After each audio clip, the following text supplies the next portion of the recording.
Hello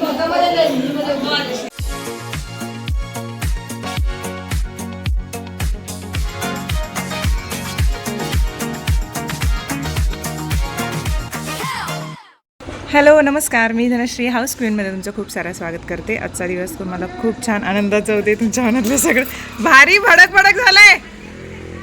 आता जाणार हळदीला चाललोय रे. पाहुणे इथे राहतात वरती, तर आज हळदीला चाललंय. मम्मीच्या मामाच्या मुलाची हळद आहे, म्हणजे ते पाहुण्यामध्येच म्हणजेच मामीच्या सख्ख्या भावाची हळद आहे. तर तिथे चाललंय सगळे. इथे आरव पाठीमागे दिसतोय, जो की आता पूर्णपणे आरवचे डाग गेलेले आहेत. अँड ही इज हॅपी नाव. चलो, घराकडून डिरेक्टली मावशीकडे आलोय मावशीला घेण्यासाठी. आणि इथून मग कागणीला एक वयोवृद्ध आजी आहेत, त्यांना घेऊन जायचं आहे. तिथून मग डायरेक्ट जाणार सुंडीला.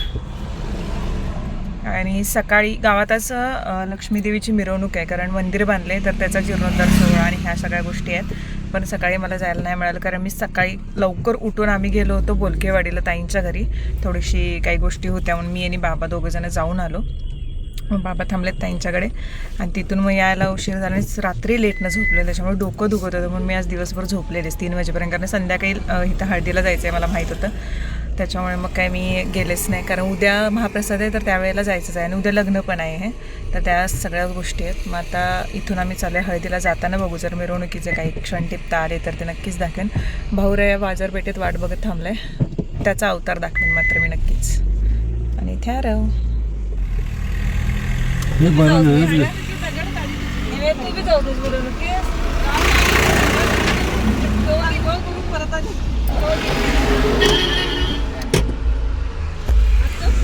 चल चल चल ये लवकर. 100 वर्ष इकडे ते पाण्याची बॉटल पुढे ठेवतो. काचीची आहे. थँक्यू पाण्याची बॉटल घेतल्याबद्दल. मंडळाभारी आम्ही विसरून आलो. सो चला पहिला कागणीला जायचं पहिले. हा विनायक कोले आमचा. तुम्ही तिथनं यायचं पण अजून अर्धा तास जाणार. बाई बाई बाई बाई अवतार गणी गजरा आहे बघ इथे.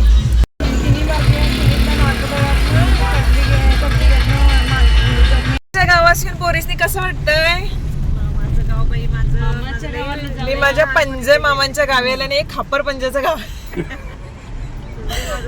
अरे तुझ्या खापर पंजोबा मामांचं गाव आहे, माझ्या पंजोबा मामांचं गाव आणि मम्मीच्या आणि मीरू मावशीच्या मामांचं गाव. कळालं? त्यापेक्षा सगळ्यांच्या मामांचं गाव. एवढं कोण करत बसणार रिलेशन.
मम्म्या चकली चकली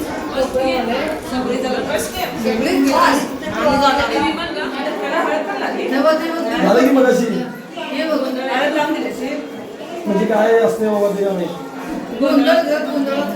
आता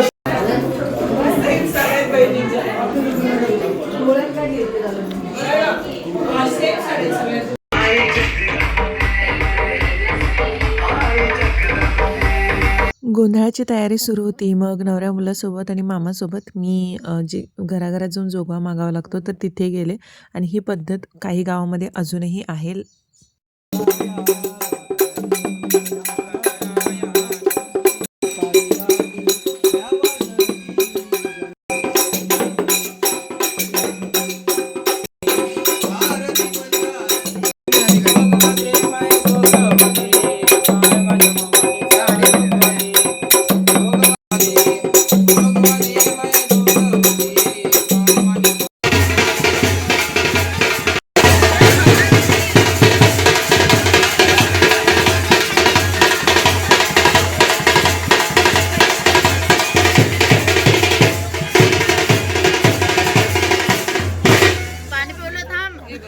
पाणी पिताना दाखवणार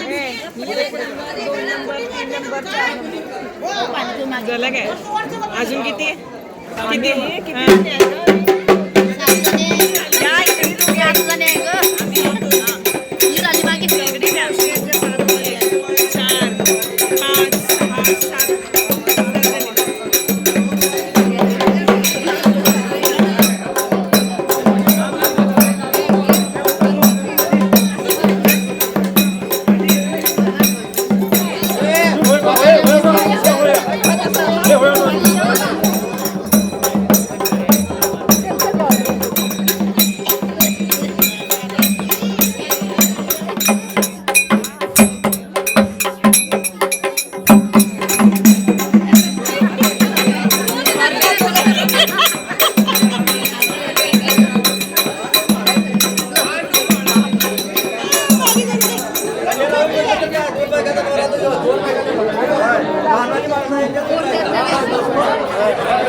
मम्मीच्या माहेरचा खूप मोठा गोतावळा आहे.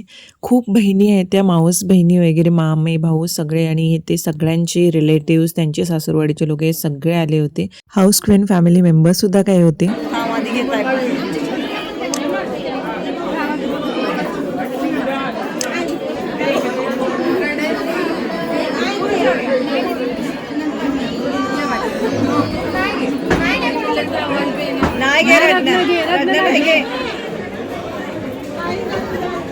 चेहऱ्याकडे बघू शकते की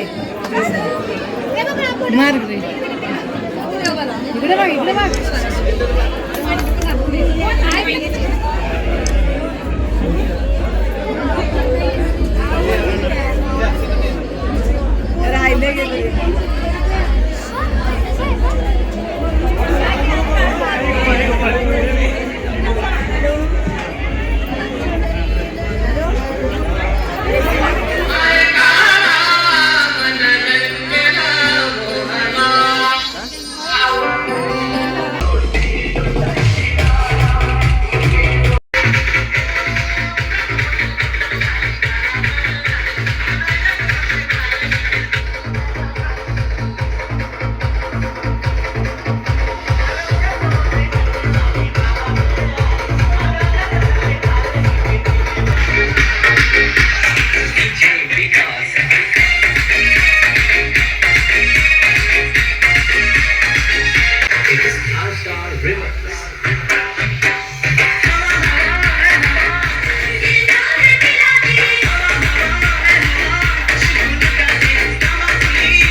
लग्नाला फार उशीर झाला आणि आत्ता पसारा एवढा पडला आहे ना, आता लग्नाला परत जायचं आहे. थांबायचं होतं, आई ते मावशी मामी ते थांब म्हणून लागली होती, पण हळदीच्या घरी गोंधळ खूप असतो आणि आरवला घेऊन मी थांबू शकत नव्हते. त्यामुळे मम्मीला म्हटलेलं की आपण हळदी करून परत येऊ आणि इथून परत जाऊ. इथून किती एक अर्धा पाऊण तास अंतरावरती आहे गाव आणि तर नवरीचं गाव जिथं आम्ही जाणार आहोत होसूर म्हणून आहे, ते तर एक 15 मिनटात आम्ही जाऊन पोहोचतो. त्याच्यामुळे म्हटलं की घरी येऊन निवांत सगळं करता येईल, कारण गोंधळ खूप होतो.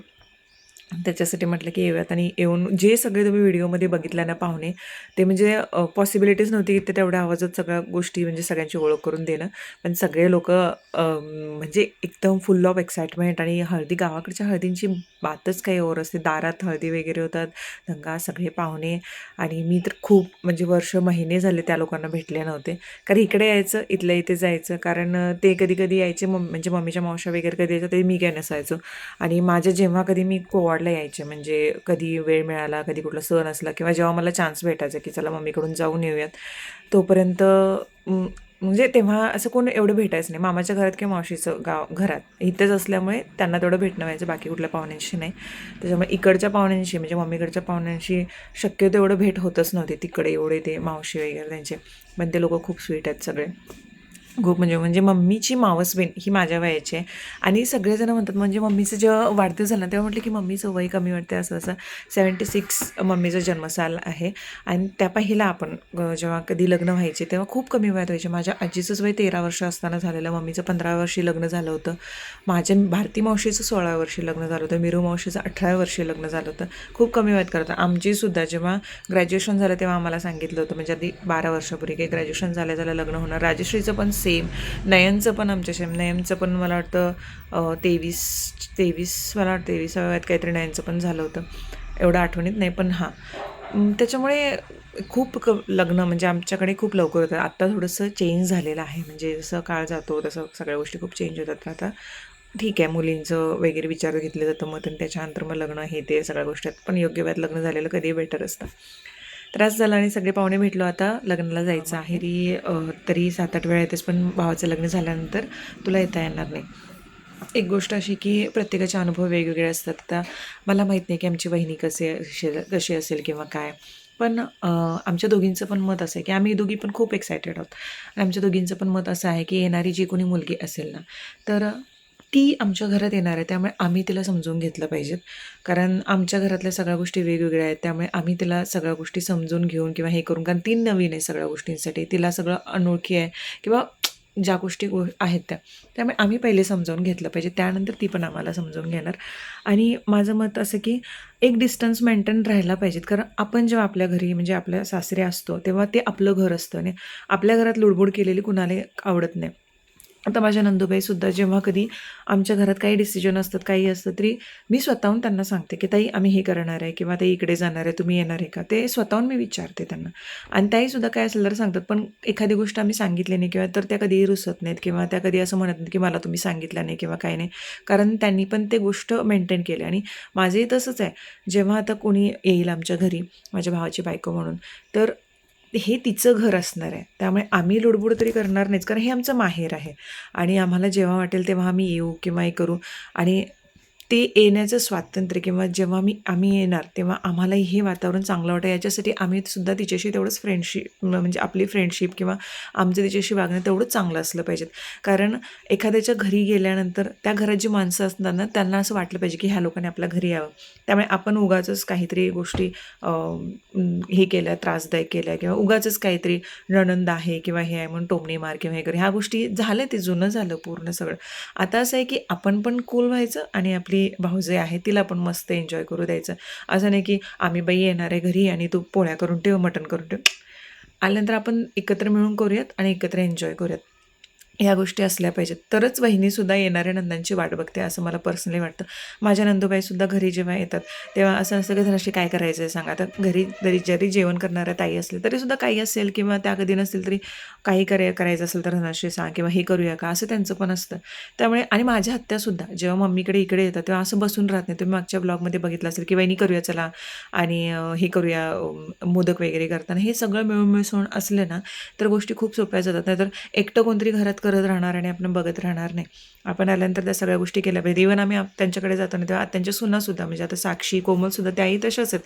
आता कधी कधी मी राजश्री नयन वगैरे कधी कधी बसतो किंवा कधी कधी आम्ही सुद्धा हेल्प करतो. पण असं नाही की कुठेही गेलं आणि उगाचच आपण बसलं नाही. आपण गेल्यानंतर एकत्र मिळून जेव्हा कामं करतो ना आपण तेव्हा ती मजा वेगळी असते आणि प्रत्येकाला वाटतं की आपण एकत्र बसून जेवावं खावं. एकटं कोणतरी बसणार आणि आपण हे आणगं ते आणगं नाही. त्याच्यामुळे पुढे जे काही असेल खूप जणींना असं वाटतं की भावाचं लग्न झालं तर आपलं येणं आपसुकच कमी होतं, घर परकं वाटू लागतं. नाही, आपण मनात ठेवतो की आपलं घर परकं आहे. ज्या घरात आपण जन्मलो, ज्या घरातली आपली 25 वर्षे गेली ते घर परकं असूच शकत नाही. फक्त असंच की येणारी एक नवीन व्यक्ती असते तिलाही आपण त्याच पद्धतीने प्रेमाने सांभाळून घेतलं तर ते आपलं माहेर कधी आपल्याला परकं होत नाही. आणि हेही मी म्हणेन की आता जेवढं मला यायला मिळते तेव्हा मी कसं मम्मीसोबत टाईम स्पेंड करता येतो हे करतो. आणि मम्मी एकटीच असते घरात. विनू जरी दिवसभर कामात असतो आणि इथं कसं आजूबाजूला मोकळं आहे खूप.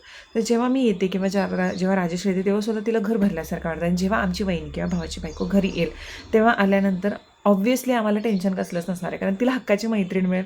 आणि माझी मम्मी अशी आहे की कुठल्याही गोष्टी मनात ठेवून बसत नाही. खूप म्हणजे काही गोष्टी कुठल्या गोष्टीमध्ये सिरियस होत नाही. ती काही झालं किंवा असं काही आलं मुद्दामून म्हणजे एखाद्या व्यक्तीचा राग जरी आला ना तरी दुसऱ्या क्षणी ती विसरून जाते. त्यामुळे जी येणारी सून असेल तीही लक्की असेल आणि मम्मीसाठी जी सून म्हणजे मम्मीसुद्धा लक्की असेल, कारण तिलासुद्धा चांगलीच सून मिळणार आहे.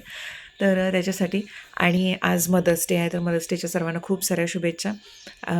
एवढंच सांगेन की आपण म्हणजे खूप स्ट्रॉंग आहोत सगळ्याच बायका, कारण घर पण सांभाळते, आत्ताच्या घर पण सांभाळतो, बाहेरचं सगळं जग पण.